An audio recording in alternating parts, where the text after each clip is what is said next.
Muy bien. Bienvenidos a la clase 22 del curso de Consejería Bíblica del Seminario Bíblico Kyrios Jesucristo. Eh, Felicitaciones a todos los que están llevando el curso. Si es la primera vez que ves esta clase, de repente por YouTube, te animo a suscribirte al canal. Tenemos nuestro campus virtual dentro del seminario. Escríbeme un correo, deja tus comentarios también. Y estamos en la clase 22. Eh, Vamos a tratar el día de hoy el sentimiento y la obediencia. Hay bastante por aprender, así que vamos a iniciar de una vez.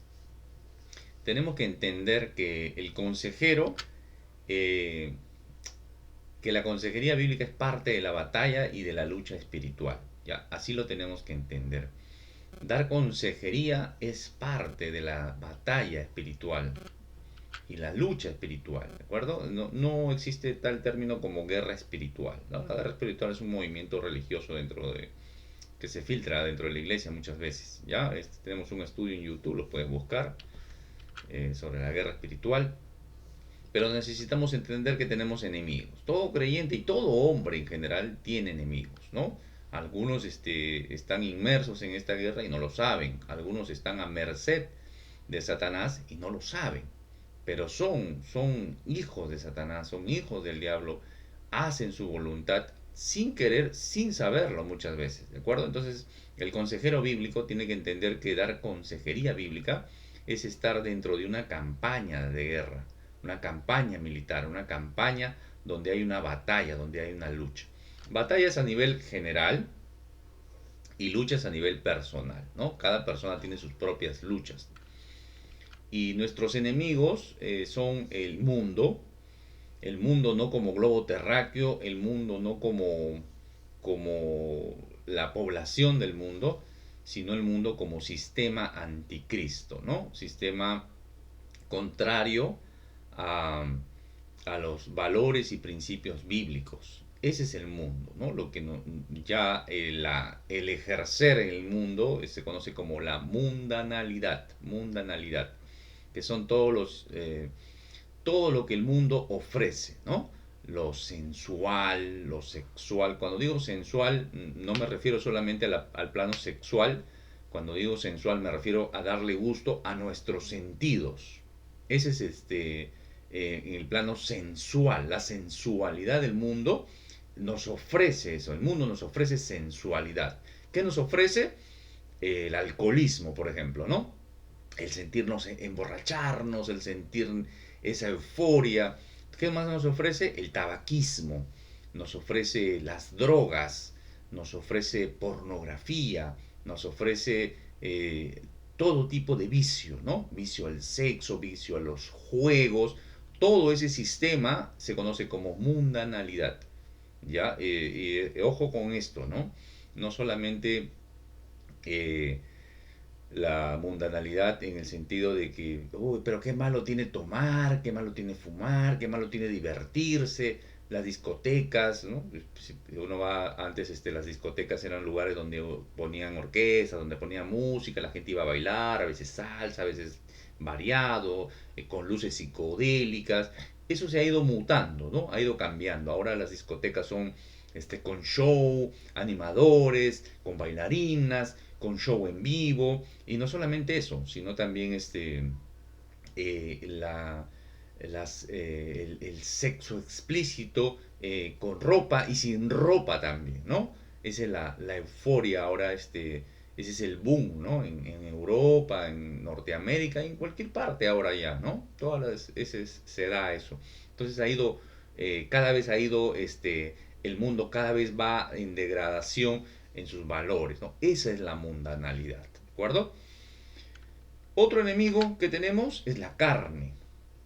En el griego, en el idioma griego, para carne existen dos palabras, ¿no? Uno es el soma, que es el cuerpo, donde deriva la palabra somático, ¿no? Corporal. A veces hay una palabrita que significa las enfermedades psicosomáticas, ¿no? Psicosomáticas, nacen en la mente y afloran en el cuerpo, ¿no? Son las enfermedades psicosomáticas que se conocen en medicina. Entonces el soma como cuerpo, como carne y hueso, no es nuestro enemigo, ¿no? Nuestro cuerpo ha pasado a ser el templo del Espíritu Santo cuando rendimos nuestra vida a Cristo. La otra palabra para carne que se usa en el griego, en la escritura, es sarx. Sarx. De ahí viene la palabra sarkakis o sarkikos, que es carnal, ¿no? Entonces, esa es cuando se habla de sarx. Ahora, es indiferente, ¿de acuerdo? Cuando se hace hermenéutica, cuando se hace exégesis de la escritura, a veces los términos pueden ser intercambiables, ¿de acuerdo? No es a rajatabla, pero cuando hablamos de sarx, siempre tenemos que entender, o casi siempre tenemos que entender que se refiere a la carne como carnalidad, así como el mundo como mundanalidad, la carne como carnalidad. ¿Y qué es la carnalidad? Ya es un tema interno. Es un enemigo que no está afuera como el mundo, sino está adentro. ¿De acuerdo? Adentro de nosotros, la carnalidad. ¿Y pues, qué entenderíamos por carnalidad como enemigo? Lo que le gusta a mi cuerpo, lo que desea mi cuerpo, lo que quiere, lo que le gusta satisfacer, lo que le da placer, lo que le da agrado, ¿no? Y eso incluye la ociosidad, incluye la murmuración, incluye la envidia, incluye la ociosidad en el sentido de tirarnos a ver la televisión todo el día, etcétera, etcétera, ¿no? Todo eso es la carnalidad. La carnalidad es la que me empuja de repente al alcohol, entonces ese impulso que tengo interno, ¿ya? Si el mundo me ofrece sensualidad, darme satisfacción a mi cuerpo, a mi carne se va al mundo. Por eso es que hay una unión ahí, ¿no? Ambos están ahí. Uno te ofrece y el otro quiere, ¿no? Están en eso. Por eso la mundanalidad y la carnalidad son enemigos del creyente. Son enemigos de cualquier hombre y mujer en realidad, ¿no? Tenemos un tercer enemigo que es un enemigo invisible de maldad, ¿no? Satanás y sus demonios. Es un mundo real, es un mundo que existe, ¿de acuerdo? Es un mundo real, son reales, influyen se mueven en el plano invisible, pero influyen en el campo visible. Y a veces, muchas veces, Satanás y sus demonios lo único que hacen es ofrecerte el mundo, ¿no? Con sus cosas, su sensualidad, todo lo que te ofrece la mundanalidad, y a veces también impulsa tu carnalidad. Solamente hace eso. En el que no tiene a Cristo en su corazón, en el inconverso, el que no ha rendido su vida a Cristo, definitivamente que vive para caminar en el pecado, ¿no? Podemos encontrar personas de repente que tienen convicciones morales, como muchas veces personas que me dicen, oye, yo necesito ser religioso, ¿no?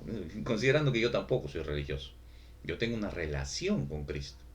Tengo una relación muy personal con Cristo y eso es lo importante. No hay ninguna religión salva. Por eso que en este ministerio no promovemos ninguna religión. Es más, decimos que ni la religión católica, ni la religión cristiana evangélica, ni ninguna otra religión salva. Ninguna. Solamente Jesucristo salva. Es más, nosotros acá en el ministerio tampoco promovemos ninguna denominación. Porque si soy de Cristo, no puedo estar peleando con mis otros hermanos que son en Cristo también. A veces, no, tú que eres, bautista, tú eres pentecostal, tú eres de la alianza, o tú eres etcétera, etcétera, ¿no? Luterano, metodista. Entonces entramos en eso y dividimos a la iglesia. ¿De acuerdo? La iglesia es una, la iglesia es una. ¿Ya? Por eso que acá tampoco promovemos ninguna denominación. Tú has rendido tu vida a Cristo, eres mi hermano en Cristo. ¿De acuerdo? Bienvenido al ministerio, bienvenido al seminario. Entonces, eso es lo que tenemos que entender. ¿Mm? Entonces, el que no tiene a Cristo en su corazón, no le ha rendido su vida al señorío de Cristo, entonces vive para pecar. ¿Ya?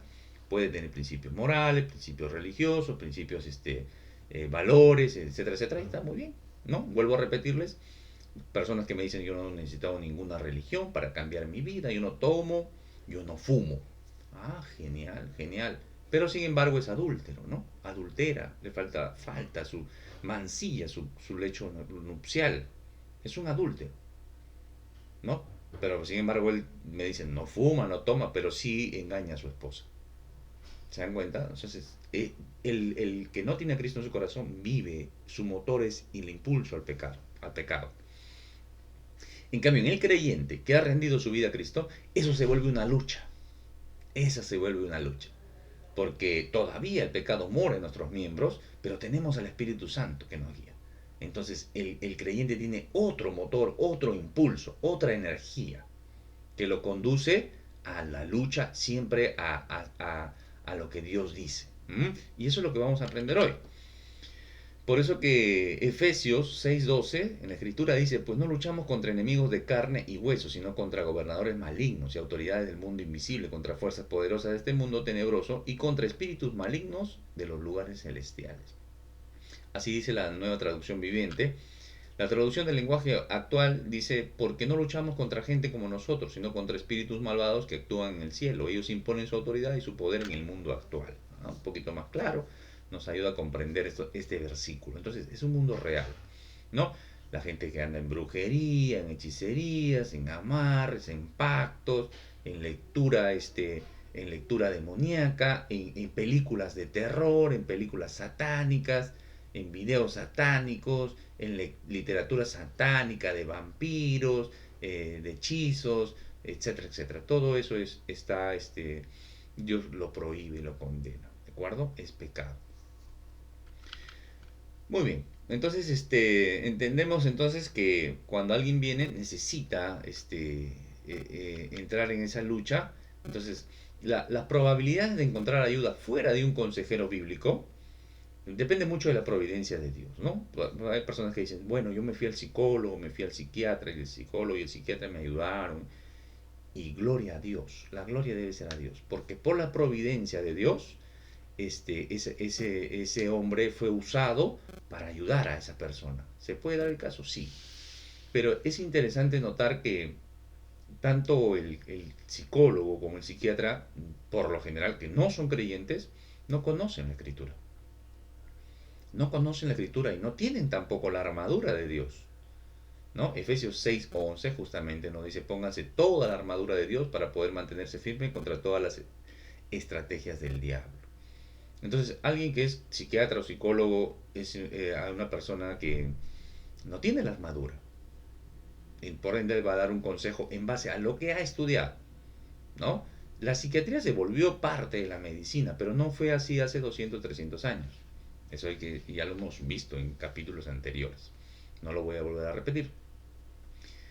Pero, pero alguien podría decir, sí, pero podríamos ir a un psicólogo cristiano. A un psicólogo cristiano. Lo ideal sería ir a un cristiano psicólogo. Porque un psicólogo cristiano, y entiéndame el juego de palabras, eh, normalmente un psicólogo cristiano lo que va a hacer, él es cristiano, pero ha estudiado psicología y la psicología está basada en corrientes y filosofías de hombre que por lo general son contrarias a la escritura. ¿Mm? Entonces, por eso que la labor tuya que estás estudiando consejería bíblica es muy, muy importante. Muy importante. El psicólogo, el psiquiatra no entiende que hay una guerra, hay una guerra detrás, hay una campaña en contra de ese hombre, de esa mujer, que está en opresión, que está sufriendo las consecuencias de su pecado, etcétera, etcétera. El mismo apóstol Pablo nos va a decir, ¿no? Es importante que el consejero bíblico conozca las artimañas de Satanás. Es un enemigo real, mis hermanos. Por eso que dice, para que Satanás no se aproveche de nosotros, pues ya conocemos sus maquinaciones malignas. Pablo les había instruido, ya la iglesia en Corinto les había instruido. Entonces es importante que el consejero bíblico entienda que esto es un mundo real. Darle la oportunidad de tomar ventaja. Tampoco debemos darle la oportunidad al diablo de tomar ventaja. Porque el enojo da lugar al diablo, dice Efesios 4:27. Y es importante que el consejero bíblico entienda los temas del pecado, ¿no? El estudio del pecado en teología. Dios permita que avancemos en nuestros estudios en el seminario y estudiemos jamartología. Jamartología es el estudio del pecado. ¿Y dónde podemos aprender del pecado? En su origen. ¿Dónde se originó? ¿Dónde apareció el problema del pecado en el hombre? En Génesis 3. Cuando uno lee Génesis 3 encuentra el problema realmente del pecado. ¿Ya? Y vamos a encontrarnos con dos cositas. El deseo, el impulso del hombre caído y la obediencia. ¿Obediencia a quién? A Dios.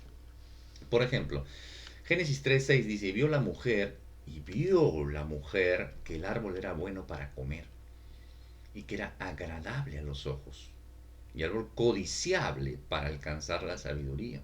Y tomó de su fruto y comió. Interesante porque Eva se da este patrón de conducta. Les animo a ver en YouTube, tenemos ahí cómo vencer el pecado. Tengo un estudio en YouTube también que va a ayudarle a ampliar un poquito más sobre esto. Ahí ustedes van a ver cómo el patrón, ¿no? Eva primero ¿qué? Vio y después codició y después tenía los ojos, el llamado de su carne y el impulso a hacerlo, ¿no? Entonces hay un patrón ahí. Y es un patrón que se cumple, ¿no? Vamos a encontrar, por ejemplo, con Acán, ¿no? Que hizo que perdiera una guerra, Josué perdiera una guerra. Acán vio, codició y tomó. Igual David, ¿no? David también vio a Betsabé, vio, codició, era hermosa la mujer, y tomó, y tomó.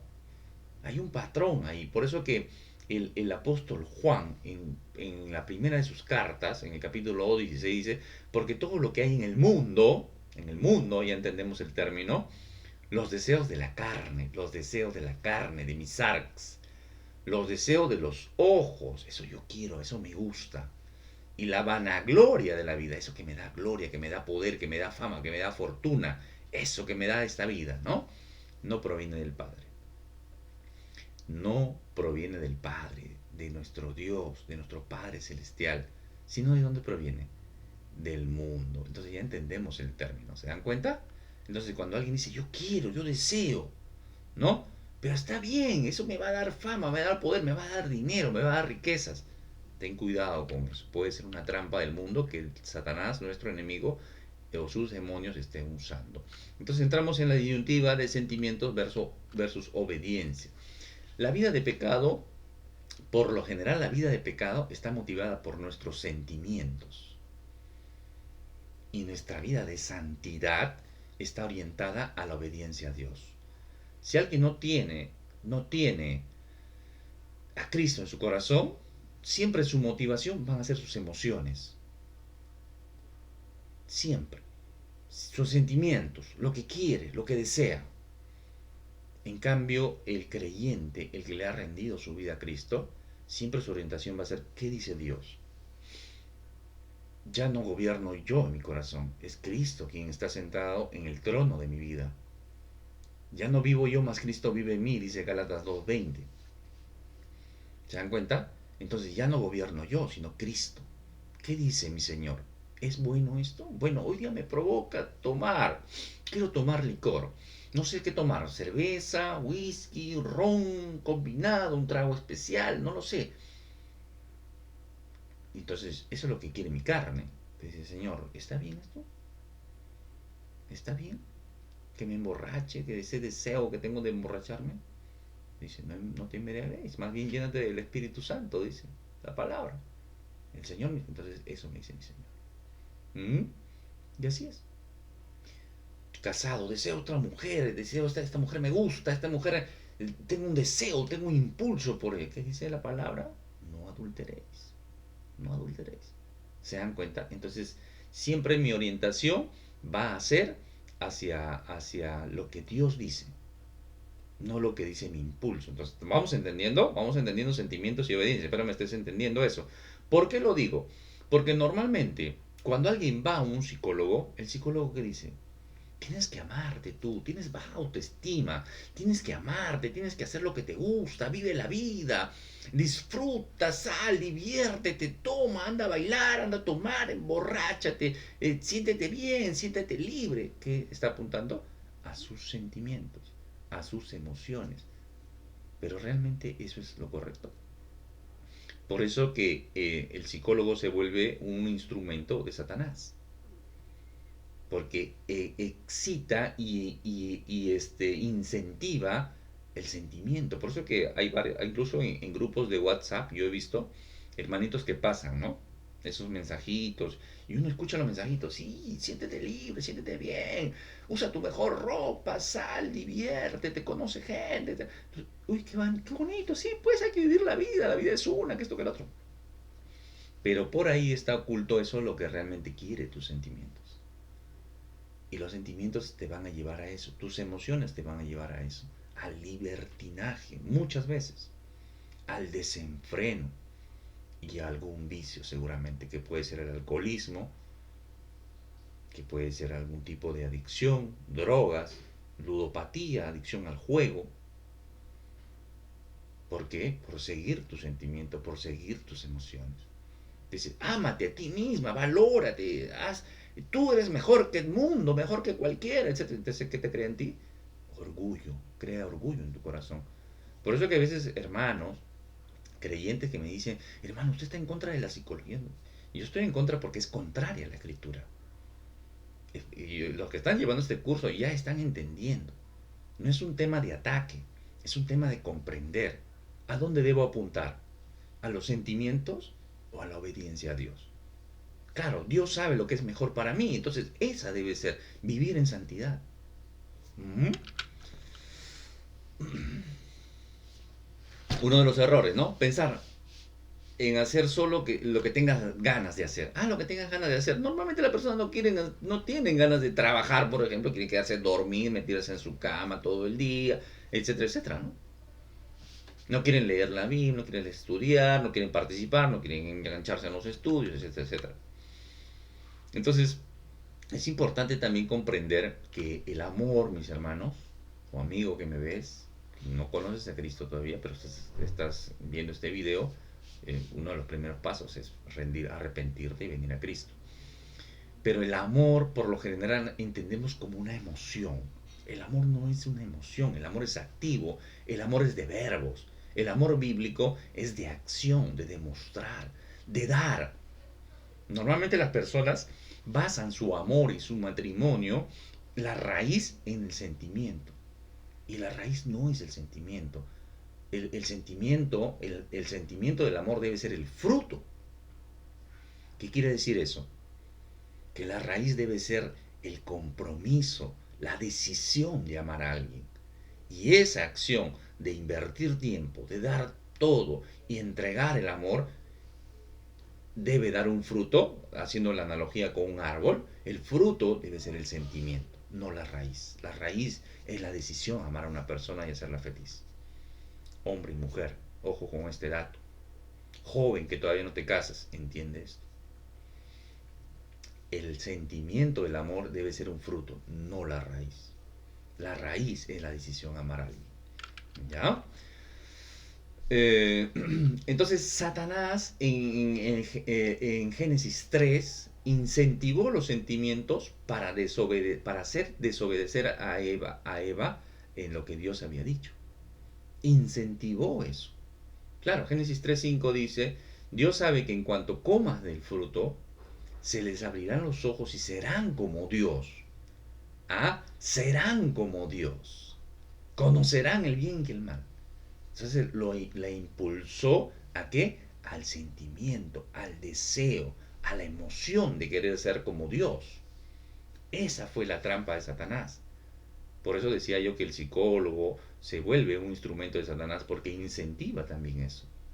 Y la raíz, el fondo de esto está incentivando es libertinaje, vicios, pecado. Eso es lo que hizo Satanás. Movió, incentivó al sentimiento de Eva. Entonces es importante animar a los aconsejados a seguir u obedecer sus sentimientos, eh, ponerlos del lado de Satanás. Perdón, acá el punto es que cuando alguien aconseja a seguir, sigue tus instintos, sigue tus sentimientos, ¿qué es lo que sientes? Bueno, yo siento que ya no amo a este hombre, me quiero divorciar. Bueno, para que tú seas feliz, sepárate, divórciate. ¿Eso dice el psicólogo? No. Claro, claro. Pero eso dice la escritura, no. Y la escritura, Romanos 6:12 dice así que no dejen que el pecado los gobierne ni que los obligue a obedecer, mira qué interesante la palabra, los malos deseos de su cuerpo. Romanos 6:12, léelo en tu Biblia, apúntalo por favor y vuélvelo a leer. Y con este estudio va a tener más luz, más claridad este estudio, ese versículo, ¿no? Les comentaba eso, ¿no? El hombre a veces llega a consejería, una consejería matrimonial, consejería bíblica, un matrimonio viene y dice, bueno, ya no amo a esta mujer, no siento amor por esta mujer, ¿no? Ya el amor se acabó, ya no siento amor por esta mujer, me quiero separar, me quiero divorciar. Bueno, en realidad, lo que tú sientas, ¿no? El consejero bíblico debería decirle lo que tú sientas o no sientas en base al amor, no importa, porque tú te has casado con esta mujer y tienes votos con esta mujer, y tú has decidido amar a esta mujer. De repente lo que quieres es confesarte, ¿no? Confesar de repente algún tipo de pecado. Entonces de repente el hombre está enamorado de otra mujer, está adulterando, entonces tiene que arreglar una cosa. No, ya no amo a esta mujer. Ya no, ya el amor se acabó, el amor no se acaba. El amor se acaba, hermanos. Entonces el consejero le dice a este hombre, bueno, tenemos que bajar un poco el estándar entonces, porque la palabra de Dios dice que debes amar a tu esposa como Cristo amó la iglesia. O sea, tú deberías estar dispuesto a sacrificar tu vida por esta mujer. Ah, no, no, no llego a tanto. Dice. No, el aconsejado dice, no, no llego a tanto. Bueno, entonces bajémosle un poco más el estándar. Dios dice que debes amar a tu prójimo como a ti mismo, y esta mujer es tu prójimo. Bueno, yo me amo a mí mismo, pero igual, ya no siento nada por esta mujer, no la amo.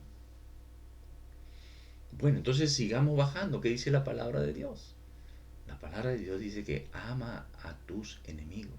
Ámala como un enemigo, entonces. ¿Se dan cuenta? Entonces, el amor es una decisión. Entonces, y el hombre podría decir, pero eso no es ser hipócrita. No ser hipócrita, porque es ser obediente a Dios. Ujú. Entonces, hay definitivamente comprender que el amor es una decisión, no es una emoción. Bueno, hay algunos que definitivamente pues patean el tablero y rompen el vínculo matrimonial, ¿no? Ahí pues entra otro tipo de consejería, ¿no? Definitivamente. A veces son las mujeres, ¿ah? A veces son las mujeres las que hacen, no solamente el hombre tiene esta decisión, a veces son las mujeres. Y pues dicen, ya no amo, no amo, me voy y se divorcian igual. Y a veces siendo creyentes. Si es un yugo desigual, hay que leer primero a los Corintios 7, ¿no? Entonces, consejería matrimonial es una diversidad de casos, ¿no? Hay que ver cada uno de los casos, pero eso es lo que dice la escritura. A veces en la crianza de los hijos también, ¿no?